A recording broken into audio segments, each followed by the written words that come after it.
Ay, hello mga kamarites ko. Itutuloy ko nga lang po yung kwento ko sa inyo dito po sa pagpunta ko sa Quiapo ngayong araw na to. Ngayon po mga kamarites, okay na po yung aking sadya dito sa Quiapo. Nabili ko na po yung kailangan ko. Kaya ang ginawa namin mag-ina, nag-ikot po kami rito sa may tapat ng simbahan.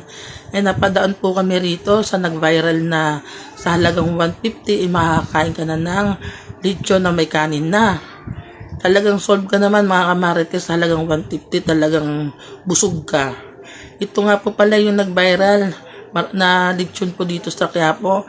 Halagang 150, makakakain ka na mga kamarites. Marami na nga po palang mga vlogger ang pumunta rito, kumain din po rito. Ngayon po, marami rin po kami rito nakasabay ng mga kumakain.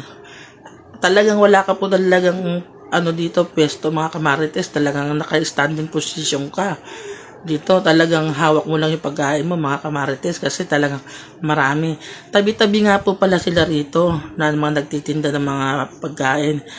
Hindi lang naman po pala lechon ang nila rito. Meron din sila dito yung siomay at meron din silang Hungarian. Meron din po silang lechon kawali. Ang tinda nila hindi lang po talaga lechon ang nila rito. Ayan nga po sa kabila nito, may balot din po dito, may penoy. Tapos ako nga po pala mga kamarites, kumain na, nag-take out pa pula ako dyan mga kamarites, nag-uwi pa ako ng isa pa.